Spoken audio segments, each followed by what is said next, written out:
Assalamualaikum semuanya.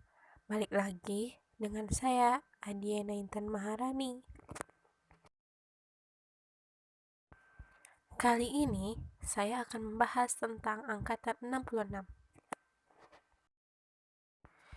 Yang pertama adalah sejarah angkatan 66. Angkatan ini ditandai dengan terbitnya majalah sastra Horizon. Semangat avant-garde sangat menonjol pada angkatan ini. Banyak karya sastra pada angkatan ini yang sangat beragam dalam aliran sastra. Munculnya karya sastra beraliran surrealistik, arus kesadaran, arketip, absurd, dan lain-lain.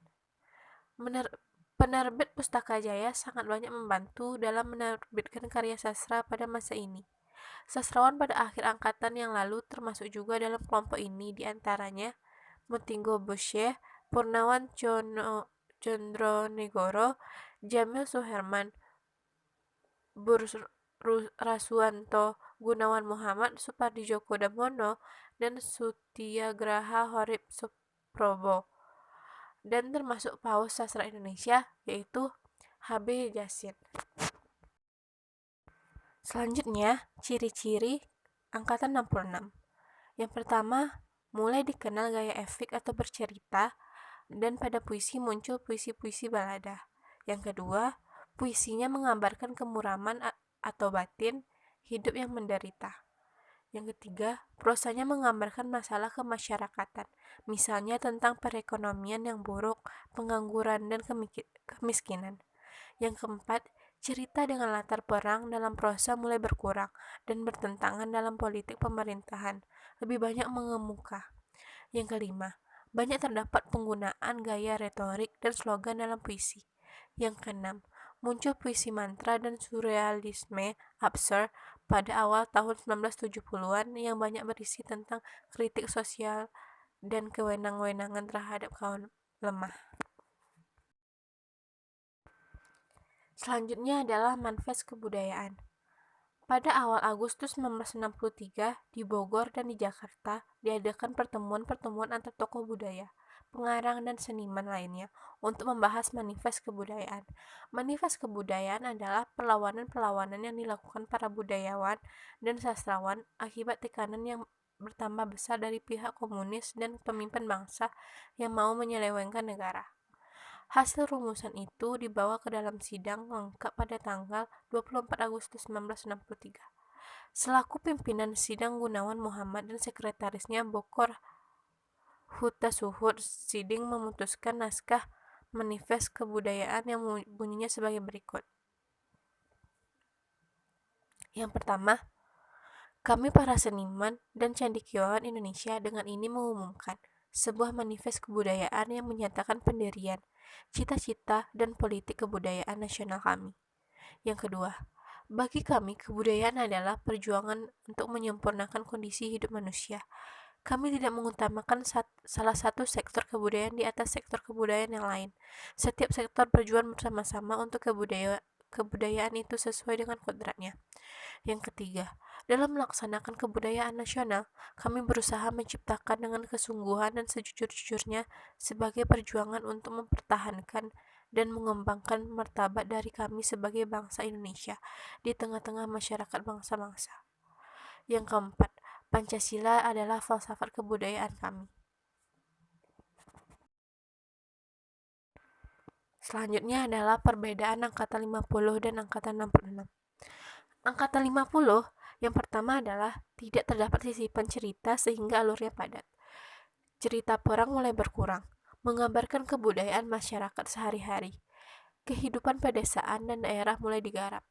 Banyak mengemukakan pertentangan-pertentangan politik. Sedangkan angkatan 66 muncul puisi mantra dan prosa surrealisme absurd pada awal tahun 1970-an yang banyak berisi tentang kritik sosial dan kesewenang-wenangan terhadap kaum lemah. Banyak terdapat penggunaan gaya retorik dan slogan dalam puisi.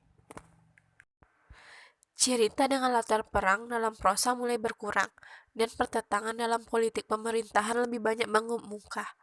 Prosa menggambarkan masalah kemasyarakatan, misalnya tentang perekonomian yang buruk, pengangguran, dan kemiskinan.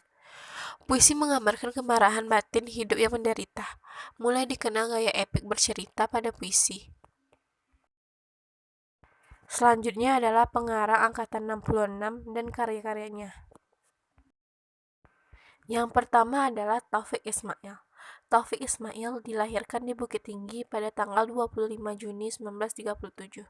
Ia menamatkan pendidikannya di Fakultas Kedokteran Hewan Universitas Indonesia, sekarang IPB, di Bogor.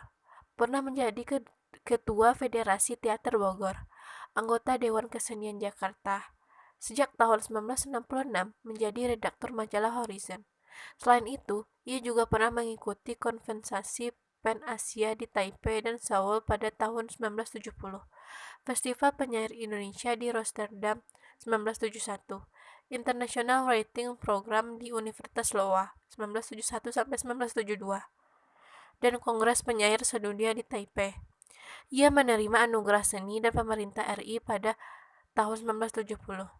Kumpulan sajak-sajaknya ialah Tirani, Benteng Puisi-Puisi Sepi, Kota Pelabuhan, Ladang, Angin, dan Langit Buku Tamu Museum, Perjuangan, dan sajak Ladang Jagung. Puisi-puisinya kebanyakan bersifat naratif dan prosais.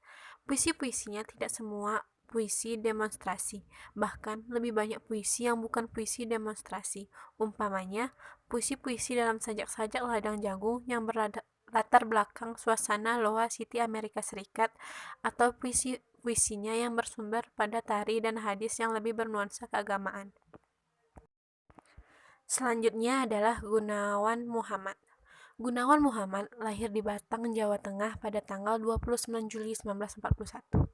Mengikuti pendidikan di Fakultas Psikologi UI pada tahun 1960 sampai 1964. Kemudian memperdalam pengetahuan di kolej di Eropa, Brugge, Belgia, Universitas Oslo, Norwegia, dan Universitas Harvard. Ia memimpin redaksi majalah Tempo sejak 1971, memimpin majalah Swasembada 1985.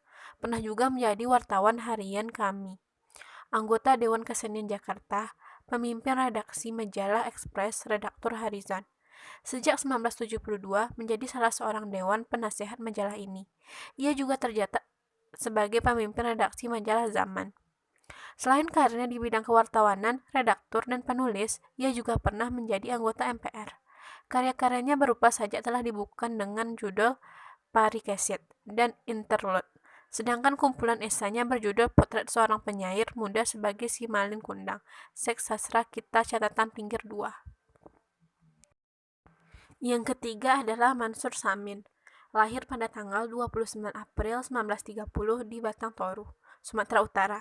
Pendidikan terakhir SMA Solo. Sejak permulaan tahun 66, ia pindah ke Jakarta dan mengikuti dari dekat penggolakan mahasiswa dan pelajar dalam KAMI dan KAPPI. Pernah menjadi guru, redaktur siaran sastra RRI Solo, redaktur mingguan Adil Solo, wartawan harian Merdeka Jakarta, dan redaktur majalah Cerpen. Sajaknya Raja Singamangaraja memperoleh hadiah kedua majalah sastra tahun 1963. Karyanya yang lain berupa kumpulan sajak Perlawanan Tanah Air Dendang Kabut dan karya drama Kebinasaan Negeri tahun 1968. Selain itu, ia juga banyak menulis cerita anak-anak. Di bawah ini dikutip sejaknya yang berjudul Pidato Seorang Demonstran dan cuplikan dari sajak panjangnya yang berjudul Si Magading. Sekian dulu yang bisa saya jelaskan. Jika ada salah kata, mohon dimaafkan. Assalamualaikum warahmatullahi wabarakatuh.